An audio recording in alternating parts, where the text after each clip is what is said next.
Hello అండి అందరికీ. ఈరోజు మన లంచ్‌లో చుక్కకూర పప్పు, అట్లనే మ్యారినేట్ చేసి పెట్టిన ఫిష్ పీసెస్ అనమాట. ఈ ఫిష్ అయితే అమ్మ దగ్గర నుంచి వచ్చింది. నాకు పప్పు అంటే ఇష్టం లేదని చెప్పి తెలుసు కదా, అందుకని చెప్పేసి అమ్మ పంపించారు. సో అందులో నుంచి ఒక 3 పీసెస్ ఈ విధంగా ఫ్రై చేసుకున్నా. చాలా అంటే చాలా టేస్టీగా అనిపించింది. సో ఎట్లా ఫ్రై చేశాను ఏంటి అనేది కూడా మీకు చూపిస్తా. ఈ పప్పు వేడి వేడి అన్నము ఇలా ఫ్రై పెట్టుకొని తింటాం మీకు ఎంతమందికి ఇష్టం? అందులోనూ కొరమేను చేప ఫ్రై చాలా అంటే చాలా యమ్మీగా వచ్చిందనమాట. సో ఫస్ట్ అయితే ప్యాన్ వేడి చేసుకొని దాంట్లో కొంచెం ఆయిల్ వేసుకొని, నేనైతే డీప్ ఫ్రై అస్సలు చేయను, దాంట్లో కొంచెం ఆయిల్ వేసాను కదా, మొత్తం పెనమంతా ఈ విధంగా స్ప్రెడ్ చేసేసుకుంటున్నా. నూనె ఇలా చక్కగా స్ప్రెడ్ అయిన తర్వాత ఫస్ట్ అయితే కరివేపాకు వేసుకుంటున్నా.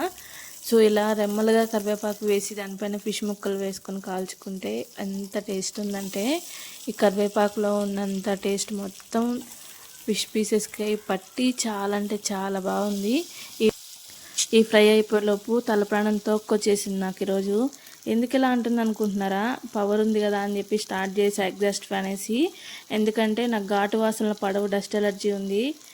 సరే కదా అని చెప్పి స్టార్ట్ చేసిన వెంటనే పవర్ పోయింది. సరే కదా ఆపేద్దాం, కొద్దిసేపు అయిన తర్వాత చేసుకుందాం అంటే పొట్టు ఊరుకోదు. ఇంకెలాగోలా చేసేద్దాం అని చెప్పేసి అక్కడే ఒక 2 నిమిషాలు ఉన్నానా, అసలు విపరీతమైన తుమ్ములు స్టార్ట్ అయిపోయినాయి. ఇంకా అసలు ఏం చేయాలో అర్థం కాక ఇది సిమ్లో పెట్టేసి అక్కడి నుంచి పరుగు మళ్ళా కదపడానికి వచ్చినప్పుడు ముక్కులకి ఏదైనా కవర్ చేసుకొని వచ్చి ఆ సిమ్లోనే పెట్టుకొని కాల్చుకున్నా. అందుకే కొంచెం ఎక్కువ టైం పట్టింది. కానీ ఇలా కాల్చుకుంటేనే టేస్ట్ బాగుంది. హైలో పెడితేనేమో మాడిపోతుంది, లోపల వరకు కుక్ అవ్వదు. చక్కగా ఈరోజు అయితే మంచిగా ఫ్రై అయిపోయినాయి పీసెస్. అంత కష్టపడి చేసుకున్నా కదా, మరి మంచిగా రాకపోతే ఎలా చెప్పండి? టేస్ట్ అయితే చాలా అంటే చాలా బాగా వచ్చింది. అందులోనూ ఇట్లా కరివేపాకు వేసి చేసుకున్నా కదా, ఆ ఫ్లేవర్ అంతా ఆ పీసెస్కి పట్టి చాలా నచ్చింది నాకు. ఒకవేళ మీకు కూడా నచ్చితే ట్రై చేయండి ఈ విధంగా. సో ఇప్పుడైతే ఫ్రై అయితే అయిపోయింది. ఇంకా నేను అవి ఎక్కువ మాడిపోతున్నాయి అని పక్కకు తీసి పెట్టేసుకున్న కరివేపాకు రెమ్మలు. ఇంకా స్టవ్ ఆఫ్ చేసేసుకొని ఇంకా ప్లేట్లోకి తీసుకొని సర్వ్ చేసేసుకొని చక్కగా ఇంక నేను భోజనం చేసేసా. చాలా అంటే చాలా ఎమ్మీ లంచ్ ఈరోజు నాకైతే. ఈ ఫిష్ తినక కూడా చాలా రోజులు అయిపోయింది. అందులోనూ కొరమేను ముళ్ళు కూడా చాలా తక్కువ ఉంటాయి. సో టేస్ట్ అయితే చాలా అంటే చాలా బాగా వచ్చింది. మ్యారినేషన్ ప్రాసెస్ ఆల్రెడీ మీకు ప్రీవియస్ వీడియోలో పెట్టాను కదా, అందుకనే మళ్ళీ చూపించలే. ఇదేనండి నా లంచ్ ప్లేట్. రండి, ఫస్ట్ ముద్ద అయితే ఎప్పటిలానే మీకే పెట్టేస్తా.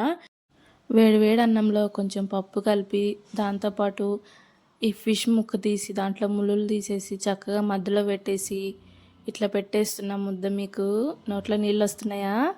సో తినేసి ఎలా ఉందో కామెంట్ చేయండి. ఇప్పుడు నేను తిని టేస్ట్ చెప్తా. చాలా అంటే చాలా సూపర్ అనిపించింది. బయట క్రిస్పీగా లోపల సాఫ్ట్గా చాలా బాగా కుక్ అయింది. ఆ బయట మీరు చూసారు కదా స్కిన్, అదంటే ఎంతమందికి ఇష్టం? నాకైతే బయట స్కిన్ ఇదిగో చూడండి, పొట్టు ముక్క నాకు చాలా ఇష్టము. నా వీడియో ఎలా అనిపించింది? నా వీడియో నచ్చితే లైక్ చేయండి, షేర్ చేయండి, సబ్స్క్రైబ్ చేసుకోండి. మీ అమూల్యమైన ఫీడ్బ్యాక్ నాకు కామెంట్స్ రూపంలో తెలియజేయండి. Bye bye.